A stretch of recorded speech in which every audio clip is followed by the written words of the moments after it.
The mailed fist Fellblade. The Fellblade is one of the most ancient war machines available to the forces of the Imperium. Much like its other heavily armed brethren, the Fellblade bristles with potent weapons capable of laying low the most powerful of foes. However, what makes a Fellblade most dangerous is not its formidable guns or massive treads. It is that this hammer of mankind lies within the hands of the Adeptus Astartes, the Space Marines. Once a common sight alongside the elite of the Emperor during the Great Crusades, there are now but a scant handful remaining among the original legions. However, in the midst of these, few are the Fellblades of renown. One is the mailed fist Fellblade of the Imperial of Crimson Fists. As old as the chapter itself, and even before its founding, the mailed fist Fellblade was used as a test bed for many of the new technologies and weapons discovered by the Imperial Fists during the Great Crusade. Although not always in the same configuration, the mailed fist was forever at the forefront of battle, was the great distinction of being one of the few recorded vehicles to participate in the Battle of Terror during the Horus Heresy, and survive to this day, along with its brother Fellblade, the Iron Breaker. Even though its current pattern has not changed in nearly 3,000 years, the tombs of the Master of the Forge, the Imperial Fist, still identifies it at its present form as experimental. Now a treasured relic, the mailed fist Fellblade is only awoken from its slumber when the call to arms is so great that the entire chapter of Crimson Fists is mobilised. It last took to the field during the defence of Ryan's world when most of the chapter was destroyed. Constructed at the same time as its Crimson Fist counterpart, the mailed fist Fellblade has earned much honour. After the Horus Heresy, when the Imperial Fist became the Codex chapters that we know today, the mailed fist was given to the Crimson Fists because of a few only receiving 2 battle barges. After Dawn's death, one of his weapons, the Fist of Dawn, a legendary power fist, was given to Crimson Fists by the Imperial Fists. Ever since, it has been kept in the mailed fist. This is not just a weapon of war, but a chapel to Dawn. After the destruction of the chapter monastery, all seemed lost. But after a year, a Crimson Fist excavation team started to excavate the area around the chapter monastery in search of any surviving chapter relics. After digging a great depth, they found the mailed fist largely undamaged due to land raiders and predators shielding it from harm from the explosion. It seemed that Dawn and the Emperor protected the mailed fist, as it was the only relic recovered and is the greatest relic of the Crimson Fist's past. Hi YouTube, this is Imperial Fist. Thanks for watching the little bit about history of this, the fluff I've made up about it. So now we'll just get a look into the tank model wise. This is really for some of my subscribers. You would have seen the photos I posted up before, which has been entered to the big winter competition. So first of all, I'd like to thank Brian, Marnus Augustus Calgar and Tube BKG1 for hosting the competition. So let's look at the tank in detail. They would have uploaded this video at the time when I was doing the competition, uploading the competition one, but I had some really problems because I didn't have the Fellblade with me or this camera, so let's look a bit further then. So to start off with the tracks, sorry, a bit of a shaky cam. The tracks, that's Marnus Augustus Calgar's effect that he showed on a video with his mudding up his track, so thanks for that. But I've used that on this, and but I've added some I did it with, I think it's gloss varnish, and I used Bad Black in there to dull it down a bit. If I turn round, now this is probably the biggest detail of the tank. A bit more. Now this is the Fist of Dawn, which you've just heard about.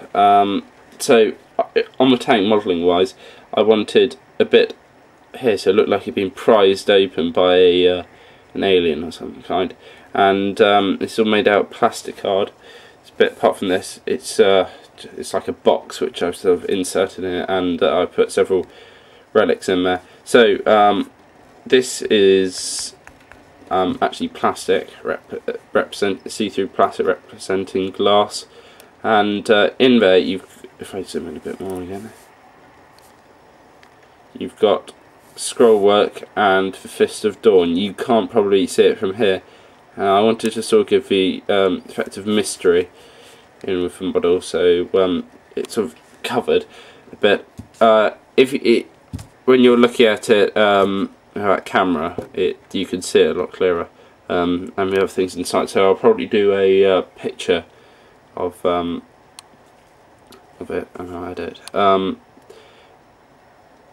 Why it's all clouded up is because I thought, well, the tank's going to be moving along, it's going to be very hot inside, so I thought condensation would happen. So I've added the effect of condensation over it, so then it's sort of hidden. But I like that sort of sense of mystery of the tank, and it's got some heritage.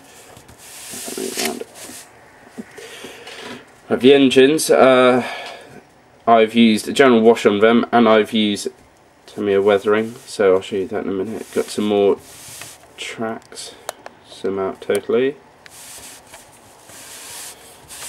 There's another one with a side bit.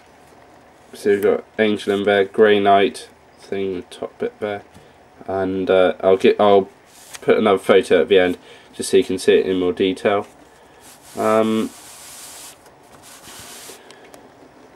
Sorry, there we come. Now, come to the front of the tank. So I've got some storm bolters, assault cannons. They're all movable, and I've got a demolisher cannon on top, standard sort of issue. Now for this I use Tamiya weathering to sort of give the effect of soot. So I'll show you that now. It's this stuff. Highly recommend it. There's some good tutorials out there on how to use it. There's one by Paint a Nerd, and if you just search Google, you'll be able to find some. Yeah, so I probably won't use for snow because I don't have a snowy army. I may use it somewhere. I may use it on a sort of model just doing for fun, but I'm using soot and rust. So I've used a soot and rust all over this tank. So the soot has been helpful on the gun barrels and flamestone cannons and demolisher cannon, and the engines and several other parts which I've used it. Rust is good just to show age, so I highly recommend it. It's about, I got it for about £6–7 plus postage and packaging, which is about as cheap as you're going to get it. But if I just show you, if I can open it, I have barely used any. It lasts. Okay, no, I barely used. I've used the middle one the most, and I've barely really used it. Got lots left. Something that all Paint a Nerd suggested, which I saw this video before, and which I now have using the product would suggest. This thing, get a few of them.